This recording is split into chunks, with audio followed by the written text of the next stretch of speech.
Welcome, my amazing viewers. Thank you so much for joining me on my program once again. I appreciate you wherever you are connecting from. If you have not subscribed to my channel, please kindly subscribe to my channel. Click the notification bell so that you'll be notified each time I upload a video. You will be among the first to receive it. Thank you so much, and remember, blessed. Whenever you look my video, whenever you watch my video, share the video to all platforms. Share it to family and friends. Share it in your WhatsApp group so that people can get information on what is happening in the contraption called Nigeria, mainly against the Biafrans, against the Duduas, against the indigenous people in the contraption called Nigeria. I try as much as possible to set the record straight. I don't preach hate speech. I don't speak against people. I set the record straight. The only important thing I do here is to make sure that the plight of the people remains on the front burner and the world will know the true story of what is going on in the contraption called Nigeria. Remember, they will always change the narrative. The government will always try as much as possible to use the conventional media to change the narrative, but that I will not allow. In this platform, we set the record straight and we say it the way it is. Not preaching hate speech, not by talking down to anybody, but setting the record straight and bringing the information to the front burner and letting the world know the exact situation of things. Each time you watch my video, you can equally go to the comment section, put down your comments, say it the way you feel it. It's so welcome. You can criticize if you so desire, but do it constructively so that we can be able to learn from one another. That is why I'm here. And now, I'm going to share with you a very important video. I hope after watching the video from the beginning to the end, you're going to enjoy the video and you continue to stick around and be able to enjoy the rest videos that are going to be coming your way from time to time. Thank you so much for coming. Today, the video I'm going to share with you is a very important video. They are using his family members to destroy him. Emphasize on what I just said, because I'm going to have our leader watch this video. They are using his family member to try to destroy him as I'm talking to you right now. I'm going to say it a million times because it is the truth. And it will remain the truth. But unfortunately, they cannot destroy him. They are using the people he trusts most to try to destroy him, even as I'm talking to you right now. But he's indestructible. Nobody can destroy him. They are using members of the DOS. They are using the Southeast governors. They are using the politicians who contributed money to get him killed. They are using him to try to destroy him. But Mazi Nnamdi Kanu is indestructible. He didn't have a say in that. That is how he was made. That is how he came to this world. So he just didn't become. That's just who he is. But unfortunately, most people don't have that grace. So when Ikonso died, I told him they can destroy Ikonso, but they cannot destroy you. That is the unfortunate thing. That's why we needed to make changes. But I'm not going to go in depth about that. So that's, I guess that took care of that question. And then after that, you asked a second question. I also sent out an article about what I saw that took place in Kenya. So that was the second one. I think that was dated July 7th, something like that. So, and I just said it exactly the way I saw it. So when people were trying to attack Ifeanyi Ejiofor said the truth. He said the truth. Their plan was to kill him. They never expected that he's going to come out alive. Just like today, they are still trying to kill him to cover up their crimes. They are trying to kill him because the money they took from the Fulani is in their throat. It cannot go down. But nobody can kill him. If they realize that they cannot kill this man, I think it will be better for them. So yes, he's indestructible. And then I gave instances of how many times that he was poisoned. He was poisoned by the very people that are very close to him, people that he trusted. They are the ones that poisoned him multiple times. They wiretap his conversation. When I'm speaking to him, I know that people in the zoo government are listening to every conversation. It's not just my conversation, his conversation with every other person. He knew that. But he still let it happen because he had to fulfill his destiny. If all that, the Bible said, if the devil had known, he wouldn't have crucified the Prince of Peace. If they had known, they wouldn't have sold him to be killed because he didn't die. That's why our freedom cannot die. That's why he's still in DSS custody and he's not going to die. That is why all this truth is coming out.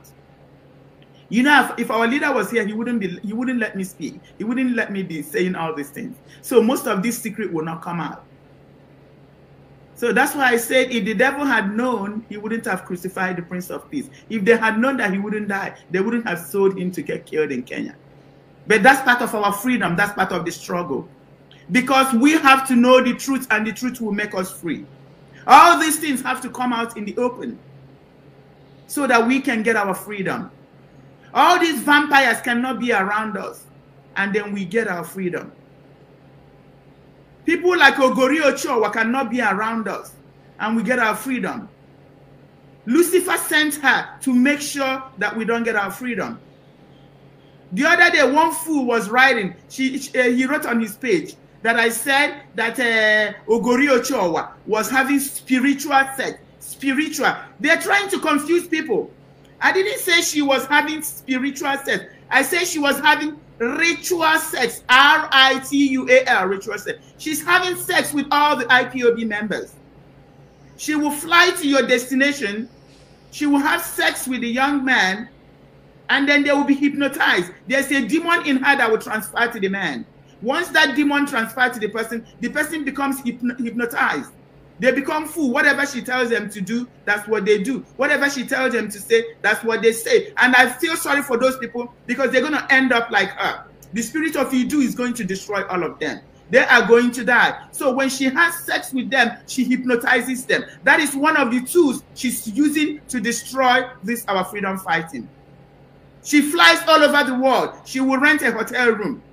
When she sleeps with them, she will transfer that demon into them. And then they will start fighting Mazi Nnamdi Kanu. They will start fighting our freedom. This is a fact that has to be recorded. Because when the time comes, I will be proven right. Because I'm right, because I know what I'm talking to you about. She is the one that orchestrated Mazi Nnamdi Kanu's kidnap to be killed. Who is this person again, please? Nnennayanya, aka Ogori Ochoa, Nnennayanya. Kanu Kanu, Caroline Okora for Madam Secretary. Adamma Oka, the mother of Kanu Kanu. Chinyere Onwinyi.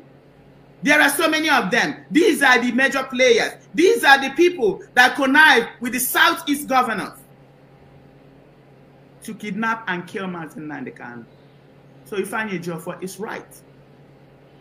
And I said it when it happened.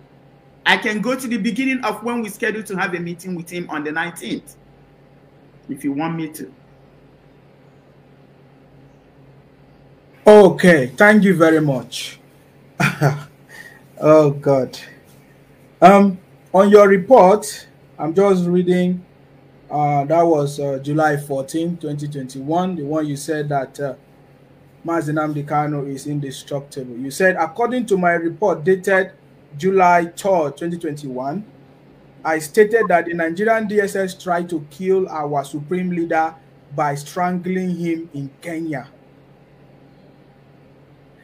They also did other things in an effort to kill him and dispose of his body. Someone sent a message of, okay, so that is the area I want to talk about. Okay. You said that DSS tried to kill our supreme leader by strangling him in Kenya. First of all, how did they know that our leader was in Kenya? Can you answer that? How did DSS know? Yes, how did DSS know that our leader was in Kenya? They're working with IPOB members. They're working with Nnennayanya, Kanu Kanu, Caroline, Judas Okorafo. Judas is Caroline. They are working with these people. These are the people that know the whereabouts of our leader. They know where our leader was in Kenya. The plan was to hand him over and kill him so that this restoration will die off. I'm going to tell you guys about this Biafra and what they did to Biafra. That's why they are talking about political arrangement. This is going to be a different program. Yes. So when so these people are aware. I mean, was the head of the DOS aware? I'm talking about Chika Edoziem and Tina Samori. I keep telling them. I was screaming and telling everybody. Before I went, before I started appearing shows, before I started making videos, I told them this is what is going on. They all know. Chika Edoziem was in the meeting on the 19th. They are all part of this. Sorry, so 19th of what month? Which month? 19th of which month? 19th of June. Let me point out what you said about our leader being strangled. The way I saw it clearly. The way they were trying to strangle Ikonso, that was the way they were trying to strangle our leader. So I was telling people, I'm going to tell you everything I saw, the way I saw it. And then record this video when our leader comes out, present it to him. If he says it's contrary, if there's any discrepancy, we will know. If not, this is exactly the way I saw it. I told them that the way I saw them strangle Ikonso was exactly the same way they tried to strangle our leader. I also saw them cut his wrist. They cut his wrist here so that he can bleed to death. Those are one of the ways they tried to kill him. So when I said it, somebody was like, oh, you are crazy, you are lunatic. How do you know how they tried to kill him? I'm like, I don't know. I'm going by what I was shown. That was one of the ways they tried to kill him. I saw it clearly. So in that report, Sahara reporters went and met with our leader. And Sahara reporters reported that there were injuries around our leader's neck. They can go and read it up. There are injuries around our leader's neck. What are injuries doing around our leader's neck? Because they tried to strangle him. It got to the point that two people were strangling him. They had that rope. One person had it to this end, and the other person had it to this end. They were trying to take the life out of him. But he's indestructible. They couldn't kill him. They also cut his wrist so that he can bleed to death. He didn't bleed to death because he's indestructible. That is the way God made him. So that's what I was referring to. So when Sahara reporters met him, they confirmed that there are injuries on his wrist. They also confirmed that there are injuries around his neck. Exactly what I said. And they thought calling me crazy was going to stop me. So I was emphasized that I've been validated. Because Sahara reporters has shown us, told us there were injuries around our leader's neck. Because that's one of the ways they tried to kill him. They tried to strangle him. Just like the way they strangled Ikonso. That was the same strategy they tried to use. And then they cut his wrist, which has been confirmed by Sahara reporters. So that's what I was saying in that article that I wrote. So did all these things happen on the airport? Because the story has it that... The location.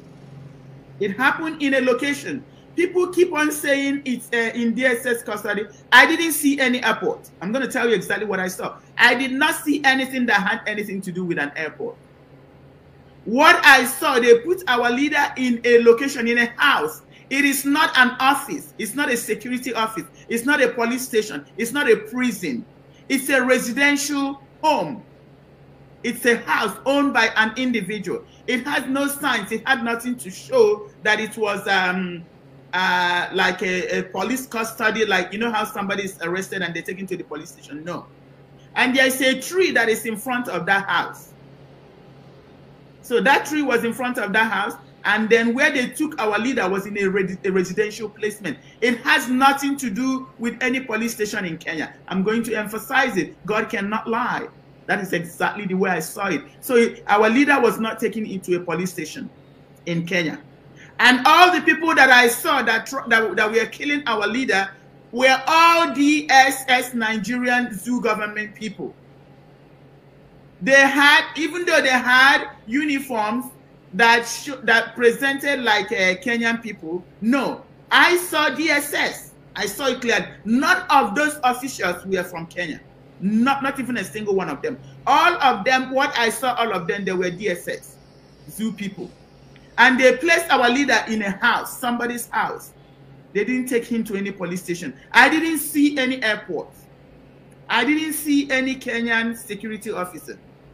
They're going to tell you, oh, she's going to change, implicate the legal procedures. That's bullshit, because this is 6 months and nothing legal has been done.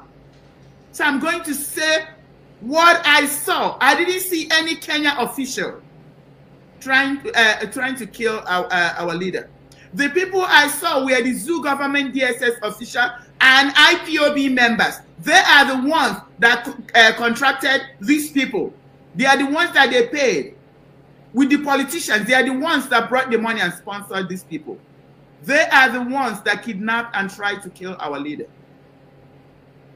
So I don't care what anybody tells me about Kenya. I'm going to keep on saying what I'm saying. I did not see any Kenya official.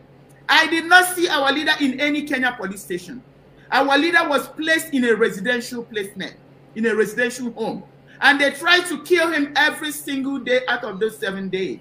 And I'm going to tell you exactly how I saw and how it happened. So there was no Kenya. Kenya is not involved. Anybody can bring it to me. Kenya is not involved.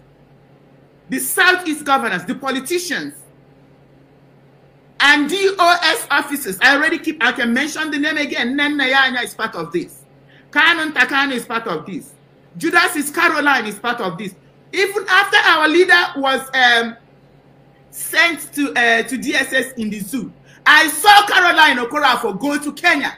Time will prove me correct. What did she go to Kenya to do? I saw 2 other women ransack the place that our leader was staying. Who are those 2 women? Nenayanya will tell us who those 2 women are. Nenayanya will tell us why Caroline Okorafor went to Kenya after our leader has already been transported to the zoo. These are facts that are going to come out. It doesn't matter what anybody say about it, how they want to pretend. It is the truth, because God cannot lie. Jehovah Chukwukabiama cannot lie. And I am a servant of Chukwukabiama. And he reveals things to me exactly the way it happened. Time will prove me correct that Judas Caroline flew to Kenya. What did she go there to do? I saw her ransacking our leader's residence. There are 2 other women that were ransacking our leader's residence. Save this video because time will prove me right. So you mean after our leader was kidnapped, some people still traveled to that house and checked stuff and decided to scatter the house? That is my witness. That is exactly the way I saw it. Wow. Kabiama is my witness. They flew here from the United States. I saw it clearly. Went to that house, ransacked it, and took stuff. Before they came, there were 2 other women. I saw them clearly. They ransacked that house. That's after our leader has already been transported to the zoo. By that time, did we know if our leader was kidnapped? Because, you know, between the gap of the announcement, our leader was already in the zoo when I saw these women ransacking the house. When the spiritual things, there's a way they happen. So it's with time. Yeah, I understand. But I'm saying, was the announcement made already? You know, we from the information we gathered that our leader was taken to the zoo 8 days after. Nobody knows until when the Nigerian government decided to announce it. Let me go to the beginning. Our leader was supposed to make some critical changes on June 10th. That June 10th, he didn't come to the meeting. So we didn't see him. And later on, I realized that he was poisoned. Our leader was poisoned on June 10th by the people that he trusts. Who are those people? Do you know them? Our leader will have to say, because I told him the names. And they are the ones who also ran over there to pretend to take care of him. This is like a network controlled by Nenayanya and Kanu. So our leader was in the hospital for 3 days. He was bleeding in the lungs. Bleeding, you cannot survive it. There's no human being can survive that. He also had blood clot. So he went to the hospital to treat those poison, yeah? He was sick and he went to the hospital. I'm telling you exactly the way I saw it. So he was sick. He was taken to that hospital. After 3 days, he woke up again. So when I spoke to him, I called him. I said, this is what I see. What is going on? He now explained what happened. And I told him, I told you they were going to poison you. I told him exactly the way they were going to poison him. I told him where they put it. And our leader said he was going to take care of it. But I think our leader already submitted himself to them to get killed. I think he believed his death will bring us our freedom. I think that's part of the destiny. It has to be fulfilled. I told him, this is what, this is this is that, this is that. And you were poisoned. And he was bleeding in the lungs. He had blood clots. I explained to him what I saw. He said it's exactly what happened. And after 3 days, he was discharged because I didn't speak to him for those 3 days. So the poison was in Kenya or in US? This is in the location. I can't tell you the location. Okay. It was in the location where he was staying. I don't ask our leader his location. So when I spoke to him, After 3 days, the 4th day, actually, as soon as he came back from the hospital, he called me and I said, what is going on? This is what I'm seeing. He said, yes, you're correct. This is what happened. I said, what you don't know is that you were poisoned. He didn't say anything. He didn't want to acknowledge that he was poisoned or he was not poisoned. But he acknowledged that everything I told him about what happened to him was accurate. And then the next day, our leader went up on air and continued broadcasting like nothing happened. That was the first time he needed to make changes. The zoo government, in collaboration with the DOS members and the people that our leader trusted, couldn't let that happen. So he survived. And then on the 19th, June 19th, he tried to make the changes again. We scheduled to have a meeting on the 19th. We were all waiting for our leader to come to the meeting.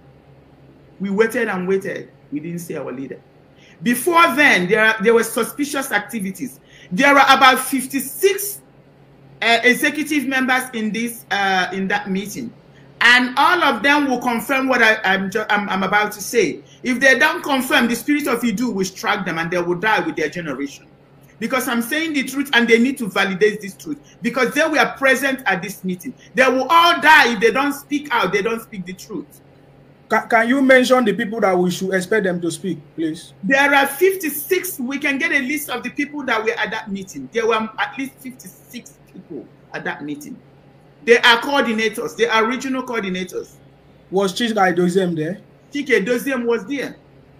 Including China Sanworu, yeah? China Sanworu was not there. Okay. Chika Doziem was there. Kanu Takano was not there. This is the US executive meeting. So what happened? We waited for our leader while we were waiting for them. We noticed that Chinyere Onwenye, the liaison lady, the one that opened this limited liability company in the name of IPOB, the account that I just showed you, she's the one that used Tobenna. Tobenna is her family member to open that account. While we were having this meeting, this lady kept getting up and down, talking to somebody on the phone. She was so antsy. She would talk to somebody on the phone, she would come back and sit down. She would get up again, she would come back and sit down. She would get up again, she would come back and sit down. Caroline Okorafor, aka Judas is Caroline, was also very antsy on the phone. And everybody at this meeting could see exactly what was going on. So after like getting up like 3 or 4 times, Eunice Chinyere Onwenye came and sat down. Listen to this, it's very, very important. She came and said, you people know that our leader's life is in danger. The zoo government is chasing our leader, and our leader will not come to these meetings. These are the 3 things she said. I wrote it in that article. Our leader's life is in danger. The zoo government is chasing our leader, and our leader will not come to this meeting. Sorry, what is her job? What was her job? She is a regional coordinator. Is she like the deputy or whatever? Then she was in charge of the liaison group. Okay. And when she was given permission to open that account, I told our leader, these are the things that she's going to do. These are the things that are going to happen when she opened that account. I even fought against that account. We had a meeting and I fought against that account because I saw everything that is going to happen, and therefore they all happened. And I told our leader they are all going to happen. I've already been vindicated because it happened. Sorry, let's go back to that meeting. When Chinyere said that, do you people know that the zoo government is after our leader? They want to kill our leader. Our leader said it. Oh, this meeting we have to go. Our leader's life is in danger. This government is chasing our leader, and our leader will not come to this meeting. Let's adjourn. The secretary will tell us when next we're going to have the meeting. That's it. That's how she said. Secretary is Caroline, right? Caroline, yes. Then what did Chika Doziem say that time? When she Chika Doziem was like, did our leader know that we scheduled this meeting? Did our leader know that this meeting is going to take place? So why is he not coming to this? They all knew exactly what has happened to our leader. Why is our leader not coming to this meeting? Did he know that this meeting was scheduled? And do you have a record of this? People, do you have a record of that meeting? They don't like to have it in video, but a meeting with 56 people, more than 56 freaking people. Do you have the audio? That nobody else is going to come to, that they were all blinded, that they didn't see what was going on. 56 freaking people. And the people of our nation, you can call yourself Biafra.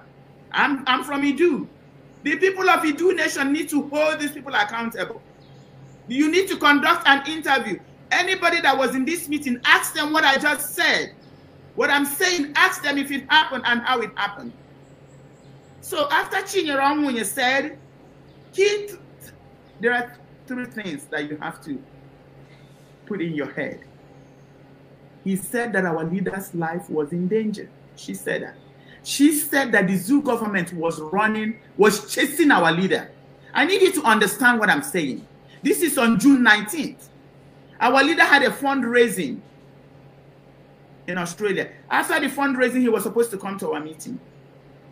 While we were waiting for our meeting, Chinyere Onwunye made 3 statements. He said that our leader's life was in danger, that the Zoo government was chasing our leader, and that our leader will not come to the meeting.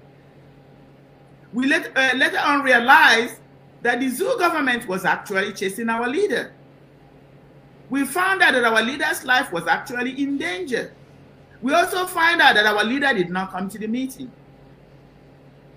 Judas Caroline was on there going back and forth on the phone. You could see them. When she got the phone call she was waiting for, that our leader was already in custody of these people, you can see she was like more relaxed. And then she came and told us. First of all, she said, it is weird that he's not answering his phone. What is weird about him not answering his phone?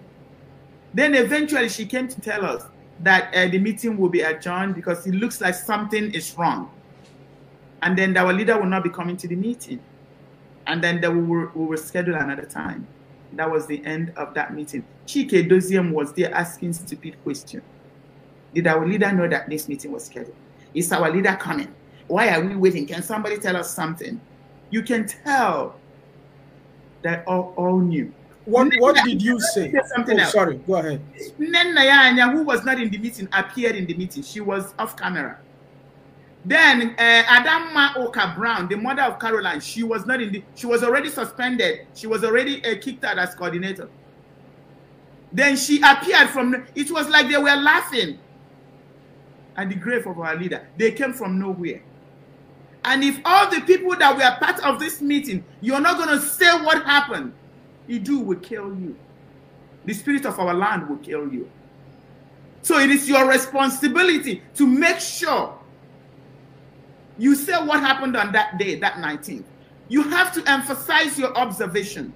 Let me tell you, there was somebody that was so upset about what was going on. They started praying.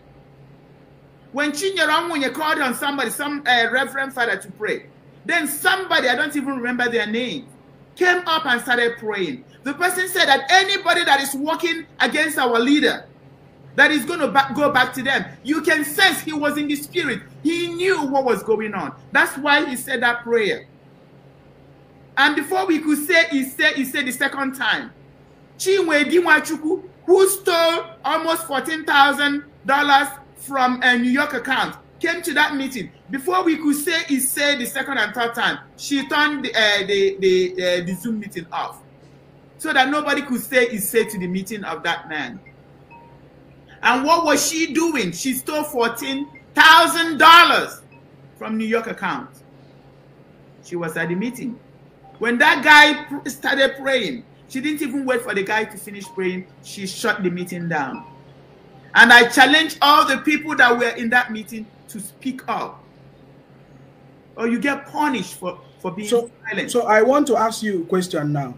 So when all these people started appearing into the meeting when they were not there before, and when you find out that they have said, oh, this meeting will no longer hold, what was your own comment? Were you able to speak? Were you in the meeting? I didn't speak, but I called Madam Oiba, said, is this recorded? Okay, you see what is going on. As soon as they got the phone call that our leader has been abducted, that's when they came. They were relaxed, and then they closed the meeting. I said, is this recorded? She said, they don't record any of their meetings. So that's when we hold a meeting, we insist that it's recorded. So that meeting was not recorded. But I know that more than 56 people were in attendance. Yes. So as soon as they heard, they got the news they were waiting for, they all started appearing. Like to them, they've taken over. It is over. They've taken over. Like when I analyze this account, I'm going to tell you that this Chinyere opened this limited liability company. It was registered on the 27th. It was approved, already implemented on the 27th. And I live in California where she lives. It takes about 6 weeks to 8 weeks to register a business and get it approved. So they already made arrangements about our leader. They decided in their mind that our leader was not going to exist anymore. That's when she registered this business. This business was approved on July 27th. So they started the process when they closed the account, June 14th. They started the process around the time they closed the account. I'm going to emphasize it on my video. Dr. Nelly, there is somebody here that is about to confirm to us that he was in the meeting. Do you want me to bring him up? No, they have to speak up. Everybody has to speak up. Our leader has to come out. Yes, please. Somebody is just calling me now. Hello, what is your name and where are you calling from, please? Yeah, my name is Paul. Yeah, man. I'm a coordinator from United States. I was in that meeting. Why were you in the meeting, please? I'm a coordinator. Everybody at the coordinator, you have to be in the meeting. Okay. That was on the 19th of June. 19th of June. And what was the purpose of the meeting? Yeah, that was the Onion to call us for a meeting. And other coordinators to come over. As a matter of fact, our regional coordinator, Oliver Obi, sent the meeting invitation to everybody on the Eastern region. So that's why I got the invitation. Then other coming a little bit late, but I remember, when the meeting started, when everybody called in, we were worried. Everybody was a kind of worried why Onyendu did not show up. That this is unlike him. He doesn't miss time. He always on point, on time. Everybody became a kind of, uncomfortable with what is going on.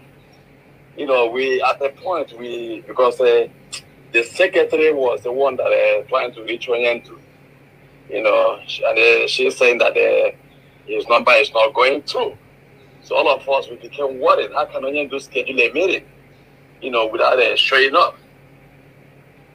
So a lot of people, we started to, after she said, okay, let her get back to see if she can get to Onyendu and call and update us on what is going on. A lot of people wanted to stay for some, I think the meeting is supposed to start around, we stayed more than, I can't remember the time because I tried to put it up from my phone. I couldn't get the detail again. But I remember that we waited more than 30 minutes, and then some people were like, okay, let us wait. Since it's Onyendu, that let us all wait till Onyendu comes in. Some people suggested that, let's go, when she gets to Onyendu, which is the kind of Okorafo.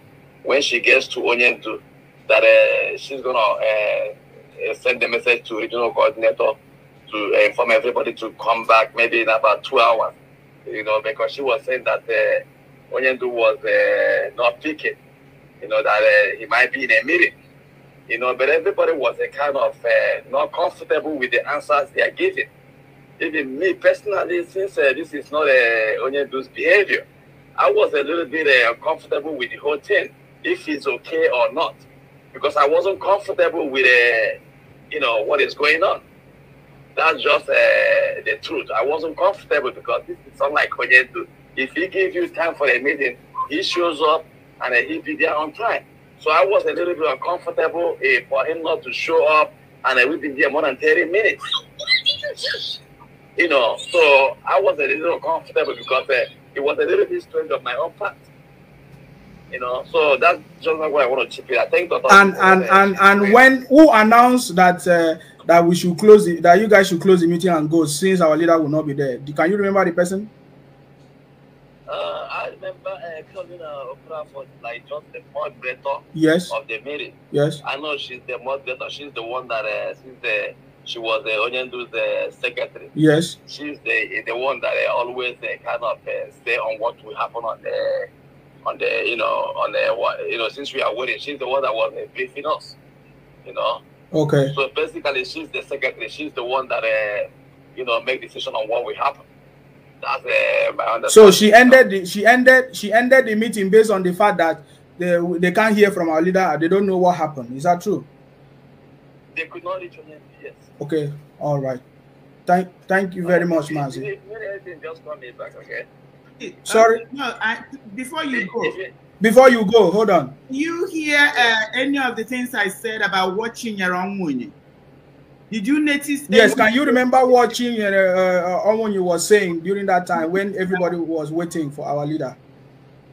Sincerely speaking, I was a little bit uncomfortable because we did not see Onye to personally me. I was a little bit confused. I wasn't comfortable because this is unlike Onye to. We know he's once they call a meeting, she does. Yeah, I know, but can you remember anything she said? Sincerely speaking, you know, I got kids, you know. I was going back and forth, so I don't really. Okay. It might be when I go off, and so I don't really. Okay. Say what I'm not sure of, you know. All right. Okay, thank you. Thank you very much for calling. I appreciate you. Thank you for calling. Okay. We will need all of you to come out and speak because this is not time for this challenge to all the Okay, coordinators, regional coordinators in the United States, everybody that attended this meeting. If you want your freedom, we have to say the truth. You have to come out and say what you remembered and happened. If you don't want to come out, you can text in Sima. You can text. You have to say what happened. You have to emphasize what Chinyere said. You have to collaborate this story because you know you heard what I said. She made 3 statements. She said that the zoo government is chasing Mazi Nnamdi Kanu. She said that Mazi Nnamdi Kanu's life is in danger. She said that Mazi Nnamdi Kanu will not attend the meeting. And all 3 happened. Because they already sold him. They already know he was kidnapped. As soon as they got the confirmation that he was kidnapped, they came to the meeting and dismissed the meeting. And you have to speak out the truth for your children and generation to come. This truth has to be told because we cannot afford to be dying every day. Because God said that we have to know the truth and the truth will make us free. This is the part of the truth that should be spoken. I thank Ifeanyi Ejiofor for coming out. Barrister Ejiofor came out. Because this is what we know. If they wanted to kill him, they tried to kill him in every shape or form. Every manner that is known to kill a man, they tried to kill him. But so my question will be, if Chika Edoziem was present in that meeting, which is supposed to be the next in command, and up to today, there's no open investigation, why is it that, okay, Chika Edoziem has refused to come out and open that investigation to investigate more? Where is all these people you are mentioning, Chinyere and Nenaya? Where are they? Why are they not speaking up? Where is the Caroline of? Are they still in IPOB? Are they still doing their job? And why is it that they have not opened up to tell us what really happened to our leader Mazi Nnamdi Kanu up till now, even after 4 months? And that's what these people that call themselves freedom fighters are doing. You can ask in basic intelligent question. Your leader just got kidnapped and abducted. And you saw all these signs, you're not trying to investigate it. People that took money from your enemies are the ones controlling you, telling you command and control to cover their crime. And they are the people that are still holding our leader. We have to know the truth, and the truth will make us free. Chika Edoziem was in this meeting. Chika Edoziem was also acting strange and weird. If this was recorded, you will see for yourself. This is simple human psychology. You can read body language. And I challenge all the people that were present at that meeting to speak up. Okay. For your sake, speak up. You have to so there's a challenge already on ground. So we are calling on Chika Edoziem. All Biafrans, you are listening to us. Chika Edoziem, Caroline, and other people who were involved in that meeting. There were 56 of them. They should all come out and clear the air of what happened to our leader, Mazi Nnamdi Kanu. But this question I want to ask you. Did you, Dr. Nelly? They have to say that they heard Chinyere when you say these 3 things. Because that's all we needed to know. How did she know that our leader's life was in danger? How did she know that our leader, the zoo government, was chasing our leader? That's when he was kidnapped. They knew it. That's what I'm trying to make. They knew it. And then once our leader was captured, she came back and sat down and told us that our leader will not be coming to the meeting. That's what we need to talk about. We need to discuss this thing. It's okay, so 6 freaking months. Yes. Yeah, we will talk about it because now it's open. Biafrans will be asking that question because I know every Biafran will see this interview. Now, the question now is, because you said God revealed to you and you know, so how were they able to capture our leader? Was our leader sleeping? Was he on call or how? Okay, this is what I saw. I'm going to tell you exactly what I saw. I'm not saying that it is what happened. I'm going to tell you what I saw. But I guarantee you that when the truth comes out, it's going to be accurate. Because God cannot lie. I'm a prophet of Chuks and he cannot lie. And I cannot say what has not been shown to me. God forbid that I should lie. So, when our leader did not show up, we knew there was a problem.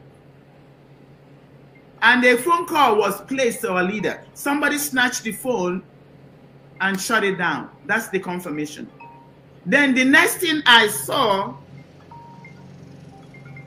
okay, our leader got a phone call. I saw it clearly. He got a phone call.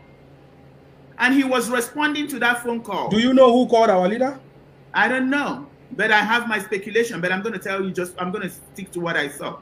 I have my speculation. I know for one who called, but I'm just going to tell you what I saw. He got a phone call. He went out to respond to that phone call. I didn't see him anywhere around airport. I didn't see him anywhere around any hotel.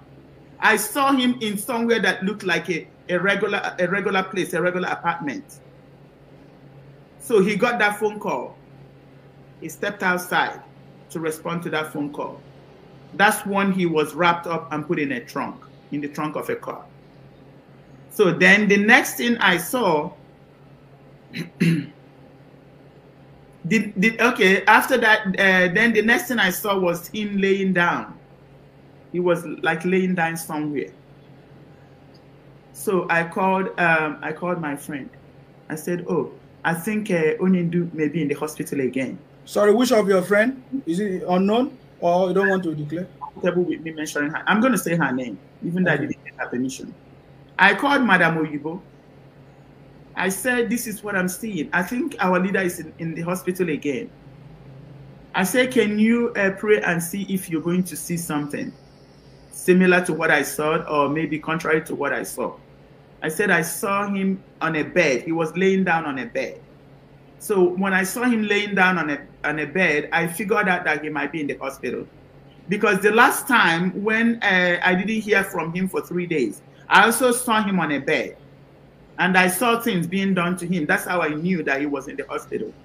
So this time around, I saw him on a bed again. So I called Madam Oyibo. I said, probably they have done the same thing to him again, that I think he's in the hospital. So she was panicking. Everybody was panicking. So after praying, she just prayed for the angels of God to come and take care of him and move him out there. And then we kept going back and forth, you know. There was just panic. Every day there was panic. Every day we keep going back and forth. So after I saw him laying down on that thing, that I didn't see like a bed, but like a bed or with mattress or whatever. But I know I saw him laying down. And then he was not like responding. So that's what I felt he was in a hospital. Then after a while, I called Madam Oyibo again. I was happy. I said, I think our leader, because now the next thing I saw him with his family, with his wife. I saw him with his wife. So I called, I said, oh, I'm so happy. I think probably from the hospital, they took him to, so he went to be with his wife. So his wife will now take care of him. That's what I saw. That could have been my question. Do you know if our leader was with somebody when he was kidnapped or he was alone? I keep seeing a lot of people around him, but I don't know if he was with any particular person. But I know that the person that called him was somebody that he trusted. I knew that after that happened, I was seeing people like running around doing things. I couldn't understand what they were doing, but they were like busy running around because of the kidnap, you know. So, and those are people that are part of it. It's not that they were running to save him. they were running like, oh, it's been done, you know, trying to cover up, doing some, I'm not going to say what I didn't see, but I know they were running around, doing something. And whatever they were not doing was not in the benefit of our leader. They were all working against our leader. So I'm going to go back to when I saw him around his wife. So I saw him around his wife, and I called Madam Oyibo. I said, I'm happy. I think from the hospital, he went to be with his wife. So later on, I saw him in that house. So I don't know exactly why I saw him with his wife. But if you ask me, I'm going to tell you that his spirit left and went to be with his family. Because eventually I found out that he didn't travel. He was still in that location where they held him. So when I spoke to Madam Oyibo, he said no. That, no, I think the next day she said no, that he's still in that certain place. But I know I can describe, if I see him, I will describe exactly the structure of the house.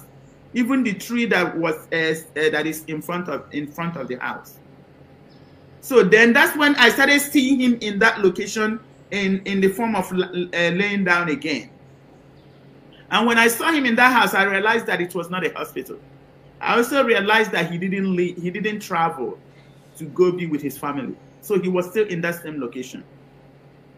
So then that's when I saw people, they had a rope around his neck.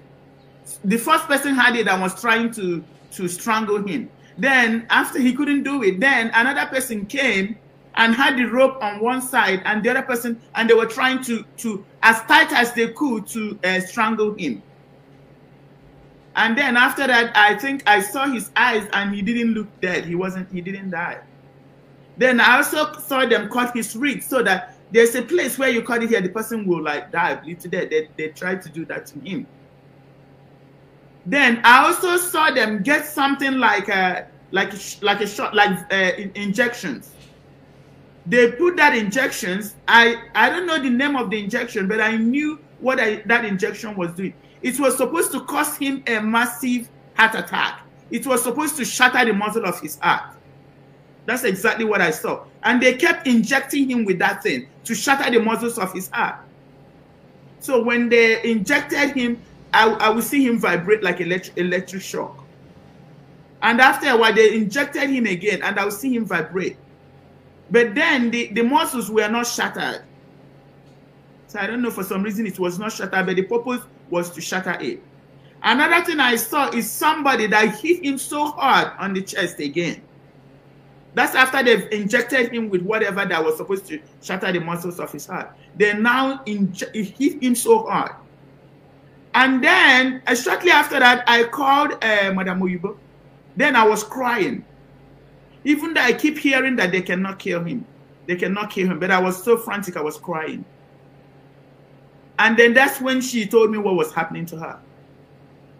I don't know if she will want me to share this. She's not the type that likes to tell her story. But, you know, I have to tell the truth. I have to say what it is.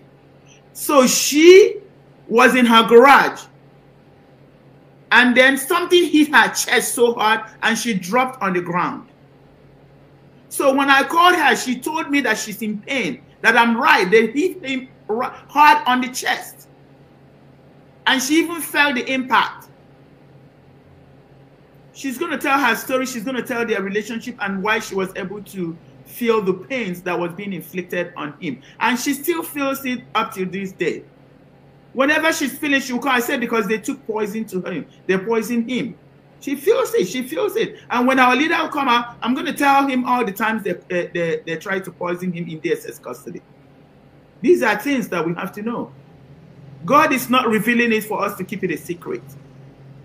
So she told me about her. I kept calling her. Do you still feel the pains? Do you feel? She said she's still feeling the pains. So, and I'm going to tell you that that part of revelation has been confirmed. Because when our leader was in DSS custody, they said that his heart was 30% enlarged or something. Basically, something happened to the heart. That has been established already. So the other thing they did, you know, our leader is not a big guy. So they had him it's like they climbed somewhere. I don't know how they did it. Climbed somewhere, had our leader. and dropped our leader so hard. They dropped him so hard so that his bones will break. Because initially I didn't understand why they were dropping him. But I heard a voice that said, just like Christ, his bones was not broken. So when I heard that, just like Christ, his bone was not broken, I knew that their intention was to shatter his bone. Because they've been trying to kill him. So that would have broken every bone in his body and maybe he would have died. So that's one of the ways they tried to kill him. I'm going to tell you this. At a point, I think our leader died.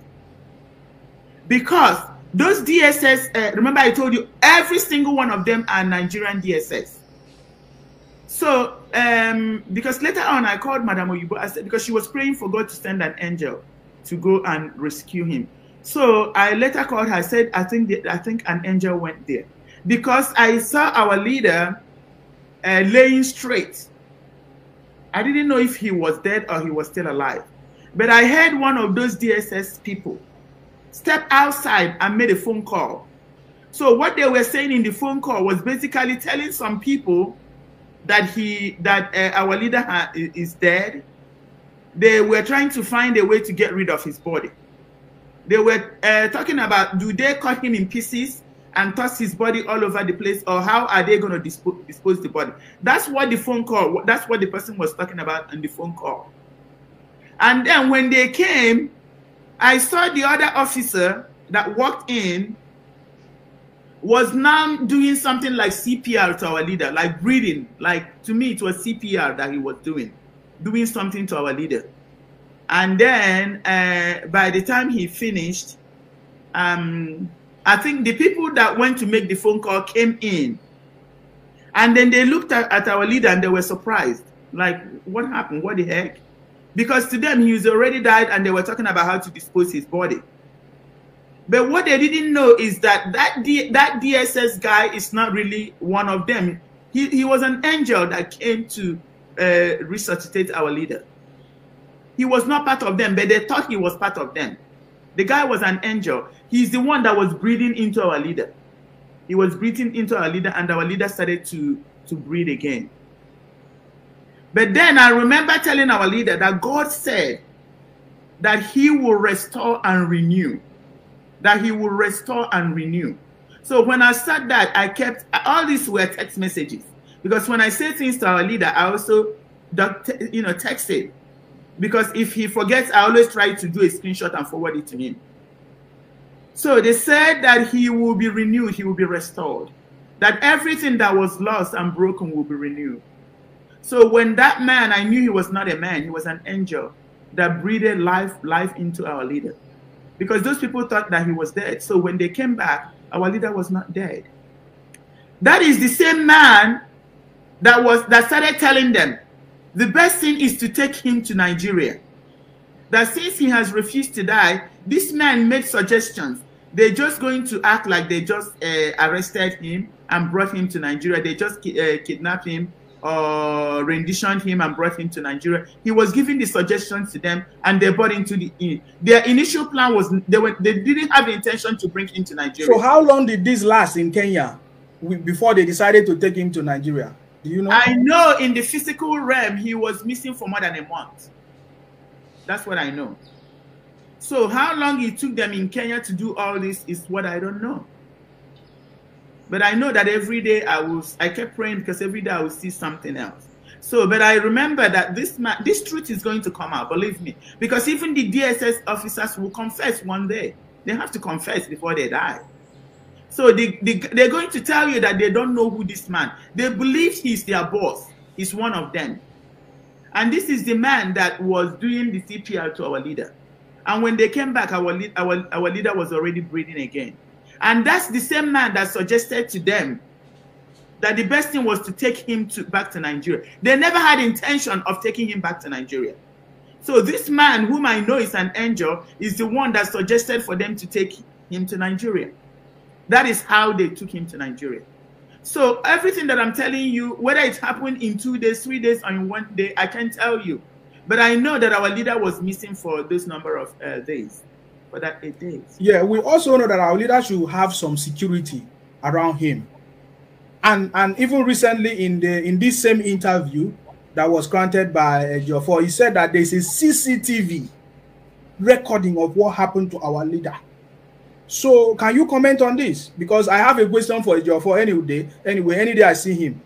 Why did he keep the CCTV recording up to this point that people were speculating?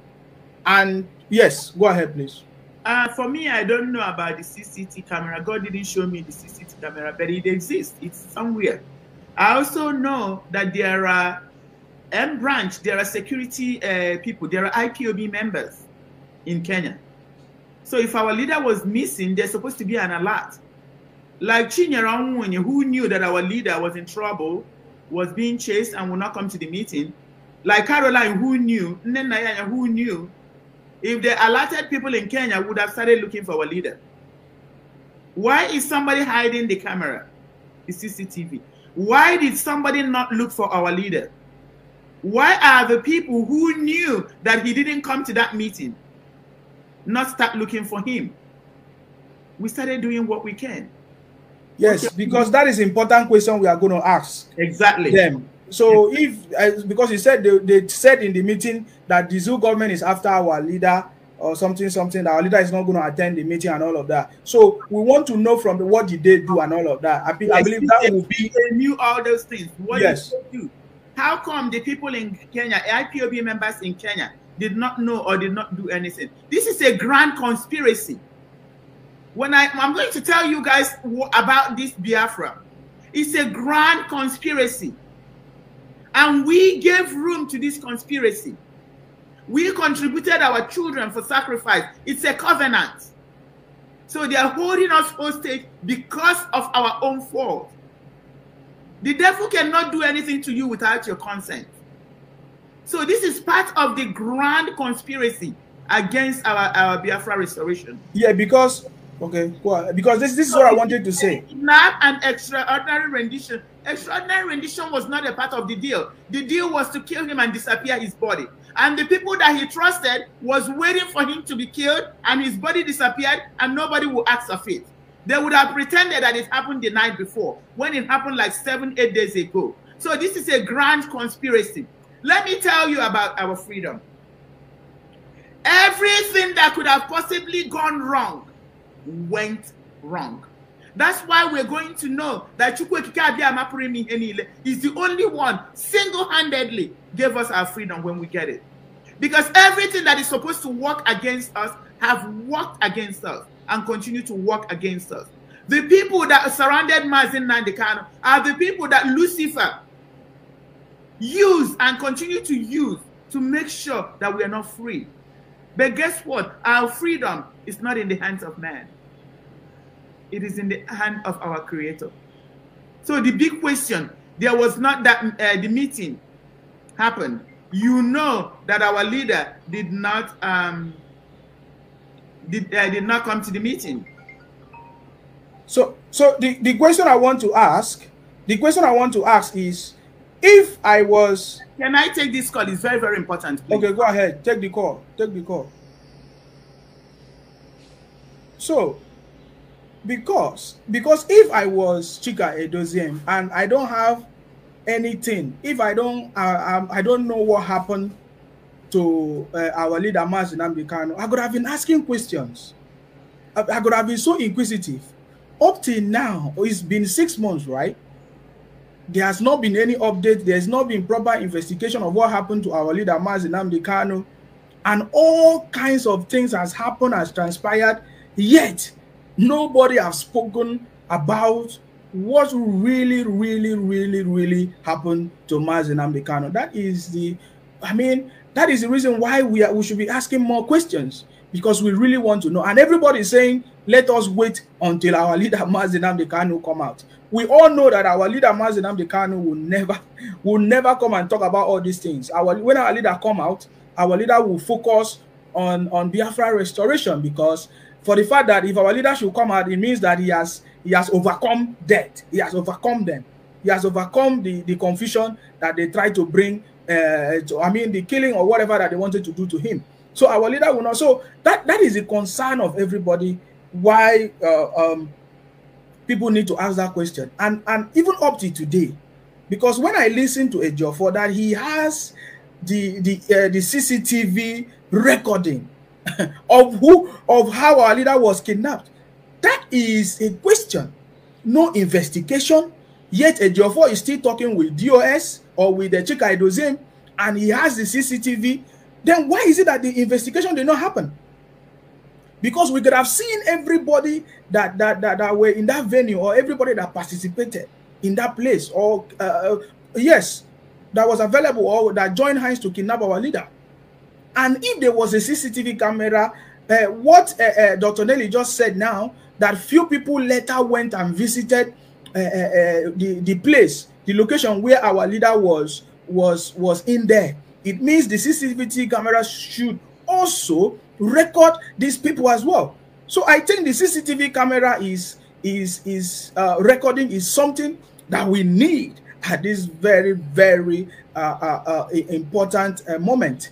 You understand me? And then up till now, we have not heard from those same security officers or people that was protecting our leader. You know, these are the questions that we should be interested in to know. My question to you, Dr. Nelly, is: so all this while that our leader Mazi Nnamdi Kanu was in Kenya, did you know about it? I don't ask specific questions. I knew that our leader was somewhere. I didn't ask exactly because I know he travels. But when all this came out, that's when I knew that the actual location was in Kenya. I try not to ask too much questions. But when I have a message for our leader, I'll give it to him. When he gives me instructions on what to do, I will give it. I never asked where he was, but I know from conversations, I knew he was in an environment that was like really warm. Because he will say something like heat here, you know. And at that time, most places were cold. So it has to be Africa that is going to be that warm. So that's the much I know, yes. Wow, yes. Thank you very much on that particular question. Answer that you gave. But a lot of people are asking that I should ask you. I don't know if it is an appropriate question, but lots of people say, why did our leader go to that location? But you say that you don't know anyways, so you wouldn't have known. He's a freedom fighter. It depends on where it takes him. He's a freedom fighter. He can go places. Probably he's negotiating with people. Probably he feels comfortable staying there. We cannot question why he went to Kenya. He's a freedom fighter. He has gone to so many parts of the countries. He goes all over the place.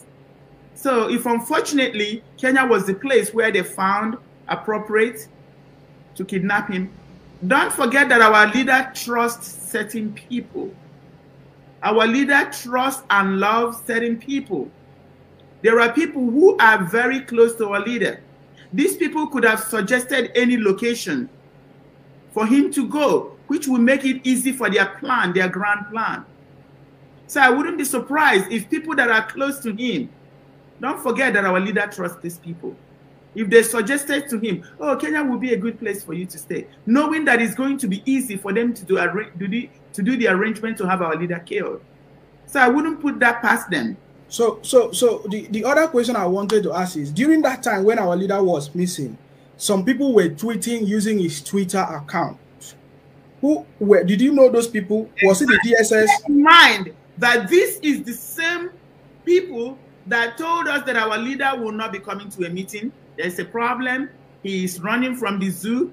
His life is in danger. Our leader did not come to that meeting. Our leader was already kidnapped in Kenya. Remember, they were already killing him. These people, Caroline Okorafo and Kanu Takanu, Caroline specifically was the one tweeting with our leader's account. Every single day, making it look like our leader was the one tweeting. Yes. You already know he was already kidnapped. And they also told us that our leader is coming to broadcast. Yes, somebody came. This person was trying to make us start looking for our leader. This person said that our leader was coming to broadcast. What this person was trying to do was to get us to start looking for our leader. The same Caroline Okorafo, I have the screenshot, shut him down, told him to pull that message down because our leader will not be broadcasting. She knew that our leader will not be broadcasting. She knew that this person was trying to set an alert to alarm us. She told him to pull it down because our leader will not be broadcasting. Kanu Takanu, people called Kanu Takanu to ask him where about our leader. Kanu Takanu told them that our leader was in the mountain praying. That he normally does that. Right now, that he's in the mountain praying. People called Emmanuel the Fulani boy, his other brother. And he also said that our leader was doing something, that there was no problem, that our leader was doing okay. I'm sorry, I have something going on at work, so I'm going to pick up this call again, please. Yeah, go ahead. Go ahead. So you see all these conversations. So first of all, they already knew right from time in the meeting that our leader was missing. You know, but then they still came to tell us that our leader is coming to broadcast. You know, from the story that Dr. Nelly is telling us, that they already knew that something has happened to our leader. But they still use the same Twitter account, our leader's Twitter account, to be tweeting and giving information. And we were expecting and waiting, thinking that our leader, Mazi Nnamdi Kanu, is coming out. Or is, you know, is going to broadcast to us and all of that. That is something that we must ask questions. You know, how come that nobody is talking about it? Nobody just wants us to talk about how our leader was kidnapped. In fact, that is the reason why we are doing this program. You know, because nobody wants to talk about how our leader was kidnapped. That is the reason why we are bringing this program. And then what also triggered this program is a Ejiofor coming out to tell us that they wanted to kill our leader. The question is, who are the they? That is why Ejiofor must also come for this interview. We need to interview Ejiofor as well. Why is he now the one opening up to tell us right now? Is it just now that Ejiofor knows that he's just opening up to tell us what happened to our leader, Mazi Nnamdi Kanu? You know, I can see lots of your comment, guys. I'm not just, and I can see lots of calls. I'm not just taking calls and question yet. You understand me? But the I can see a lot of people also abusing me and saying all kinds of things. You are good to go. But the truth is that Ejiofor have said that there's a CCTV footage of what happened to our leader. So it's time for Ejiofor to come anywhere, even if it's not on my platform. Somebody say, is it on my platform? No, it mustn't be on my platform. Of course, he has a platform that he's talking. Let him release the CCTV. Let us know the people that are involved in the kidnap of our leader, Mazi Nnamdi Kanu, because we really need to know them. And because no wonder that everything is just as if things are just normal. Like they don't want to do anything. Sit at home council, election was, they say, oh, election. They allow election to carry on. And there is no activity at all right now from the body of the leadership on how our leader, Mazi Nnamdi Kanu, will be released. The only thing that they are telling us is that, oh, they are using the legal counsel. But the legal counsel of our leader has always been there since 2015. It was not because of the kidnapping that they hired the legal counsel. So what else are they doing? They told us that, okay, they have a political solution with the elders. You understand me? That is what they told us. That they have a political solution with the elders. You know? But up till now, the political solution is looking as if they don't want our leader to continue with Biafra anymore. They want our leader to give up everything, just like that, because they could not succeed in killing our leader, Mazi Nnamdi Kanu. I mean, these are the things that that warrant lots of questions and answers. And okay, what I will do, as we are waiting for Dr. Nelly to come, I would like to I would like to pick up calls, just to, maybe if I skip any question that that I've not asked.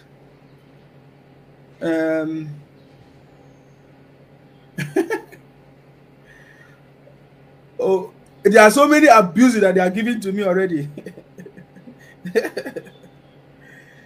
Hey.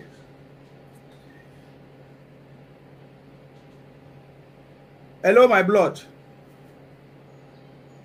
Hello, my blood. Can you hear me? Hello?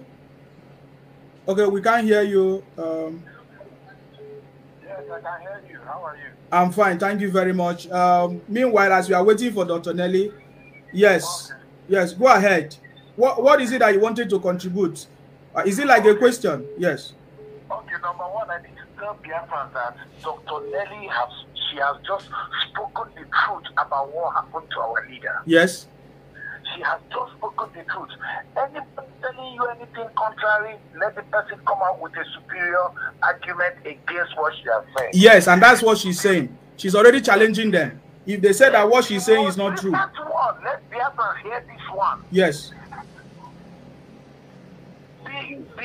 Our leader's family, they are against our leader. If you had watched your first interview of Monday or so, where he said he has the CCTV, he mentioned in that interview that it was our leader's brother that called him in the morning of that day to put Ojus Okalu's name on that list, on the list of people that will go to visit our leader. Now, that anybody can go and watch that interview. It is online. We can share it to Biafrans, and Biafrans will hear. Our lawyer, the lawyer said it. When Mazi's brother, our leader's brother, called and said, put the name of Ojus Okalu. Ojus Okalu went to see our leader. What did he ask our leader? Why did you run when the military came? Which means, oh, you escaped death, you have 9 lives. That was the question in another way. I was praying with our lawyer. I said, but you're the one that put the name there. Why would you even say you didn't know that Ojus Okalu was going to? Until he came out to say that it was our leader's brother. What it means is that our leader's brother is discussing with Nigerian politicians. Every Biafran around the world knows that our leader would know, Ojus Okalu would be the last person our leader will want to see. But his brother exposed our leader to Ojus Okalu. Let people go and listen to that first interview. Very, very important. They did not even tell our leader that it was Ojus Okalu that was coming to see him. So our leader's brother should come and explain to us what it is causing Nigerian politicians that are the ones that brought our leader back and kidnapping him. They need to let us know. Again, the DOS have shown that they are not in touch with our leader. How did they allow his brother to bring Ojus Okalu that close to him? That means they are, you see, I watched Dr. Nelly's interview with Chiche Joseph after our leader was kidnapped. His body language shows he knew. Let everybody go and watch that. Thank you so much for your patience to watch from the beginning to the end. I hope you have learned something from the video you have just watched. The video you have just watched is to bring information to your doorstep and for educational purpose. It is not to demonize anybody. Let us watch continuously and see who can be able to make a sense out of every nonsense we are seeing. We must continue. We move. It doesn't matter what they do. It doesn't matter what they say. They will kill us. We will kill them. At the end of the day, Biafra is here. Thank you for watching. If you have not subscribed to the channel, please kindly subscribe to the channel. Click the notification bell so that you're notified each time I upload a video. You will be among the first to receive it. Thank you and remain blessed. Bye-bye. See you again.